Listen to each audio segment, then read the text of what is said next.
हरे कृष्णा। राधे राधे। आप सभी का स्वागत है मेरे YouTube चैनल किस्से किरदारों के में। और आज की कहानी का शीर्षक है कर्तव्य निष्ठा। तो आइए इस कहानी को शुरू करते हैं। सुधा मैम, आपको मालिक अपने केबिन में बुला रहे हैं। पियून ने टेबल पर अपने काम में व्यस्त सुधा से कहा। ठीक है, जाती हूँ, सुधा बोली, मगर मन में सोचने लगी, कंपनी मालिक मोहन जी ने मुझे क्यों बुलाया है? खैर, बुलाया है तो जाना पड़ेगा। सर, आपने मुझे बुलाया? जी हाँ, बैठिए। कंपनी मालिक मोहन जी ने सामने की कुर्सी की ओर इशारा किया। मोहन जी बड़े ध्यान से सुधा के चेहरे की ओर देख रहे थे। उसके मुख पर सौम्य संतोष का भाव था। अचानक उन्होंने एक पेपर उसके सामने रखते हुए कहा, मिस सुधा, आपने दोबारा प्रमोशन से इनकार कर दिया। बड़ी हैरानी हुई।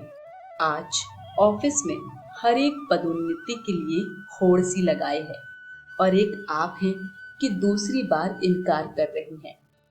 आखिर कारण क्या है? सुधा बड़े निर्लिप्त भाव से मुस्कुरा उठी। सर, जिंदगी में इच्छाएं अनंत है। सब इच्छाओं के झूले में झूलते रहते हैं, बड़ी बड़ी पेंगे डाल लगाते हैं, पर मैं इस पर विश्वास नहीं करती। मैं तो उतनी ही पेंग लगाती हूँ जितने की मुझे आवश्यकता है। मैं जिस पोस्ट पर हूँ उससे खुश हूँ। मिस सुधा, मैं आपको लगभग 3 वर्षों से देख रहा हूँ।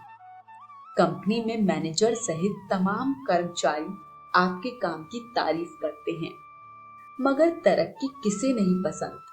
आखिर कोई तो कारण होगा जो आप मुझसे छिपा रही हैं। एक गौरवशाली पद, गाड़ी, बंगले की सहूलियत, बड़ा शहर भला किसको आकर्षित नहीं करता?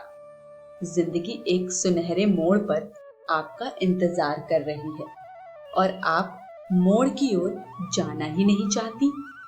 अच्छा, एक मालिक और कर्मचारी के नाते ना सही, एक दोस्त के नाते ही सही, कुछ तो बताइए। सुधा ने गंभीर मुद्रा से एक बार मोहन जी की ओर देखा और फिर बोली, सर, मुझे मेरे माता पिता के प्रति अपना धर्म आकर्षित करता है। मेरे माता पिता के विवाह के कई साल बाद मेरा जन्म हुआ और मैं इकलौती बनकर रह गई। मम्मी पापा काफी उम्र के हो चले हैं। आप तो जानते ही हैं कि एक पौधा कहीं भी मिट्टी में पनप जाता है, पर वृक्ष नहीं। उन्हें यहाँ रहना पसंद है। यहाँ वहाँ जिंदगी जी रहे हैं, हंसी खुशी। और सर, एक नए शहर में अगर उनके लिए नया जलवायु अनुकूल नहीं हुआ तो?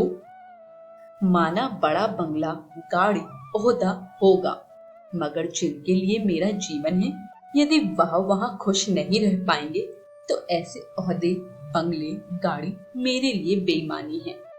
सर, अतः मैं ये जगह छोड़कर नहीं जा सकती। मगर आपने अब तक शादी, सर, मैंने कहा ना, मेरे माता पिता पहले मेरी जिम्मेदारी हैं और आजकल ऐसे लड़के नहीं मिलते जो लड़की के माता पिता की भी सेवा करने की अनुमति दें। मतलब लड़के वाले अपने परिवार के आगे भूल जाते हैं लड़की के भी माता पिता हैं। बस इसलिए आपने अब तक शादी नहीं की? मोहन जी ने मुस्कुराते हुए कहा। जी, इसलिए मुझे कोई प्रमोशन नहीं चाहिए सर। उसने अंतिम फैसला सुनाया। मोहन जी सुधा के धर्म निष्ठा पर मुग्ध हो उठे। उन्होंने अपना हाथ आगे बढ़ाया और कहा, क्या मुझसे शादी करोगी? मेरा दुनिया में कोई नहीं है। एक अच्छे जीवन साथी की अपेक्षा सबको होती है, जो मुझे अब तक नहीं मिली थी। मगर आपको देखकर लगता है मेरी तलाश पूरी हो गई है। मुझे एक अच्छे जीवन साथी के साथ साथ माता पिता का प्यार भी मिल जाएगा। तो कहिए, मुझे अपना जीवन साथी बनाओगी? कोई जल्दी नहीं है, सोच समझकर जवाब देना, मुझे इंतजार रहेगा। इस अप्रत्याशित निवेदन से सुधा निःशब्द हो गई। उसने धीरे से हाथ आगे मोहन जी की ओर बढ़ा दिया। अब एक साथ दो जिंदगी एक सुनहरे मोड़ की ओर अग्रसर थी। आज की कहानी यहीं समाप्त होती है। कहानी पसंद आई हो तो कमेंट बॉक्स में हमें अपना फीडबैक जरूर दीजिए। वीडियो को लाइक शेयर करें और चैनल को सब्सक्राइब करें। सभी को हरे कृष्ण, राधे राधे।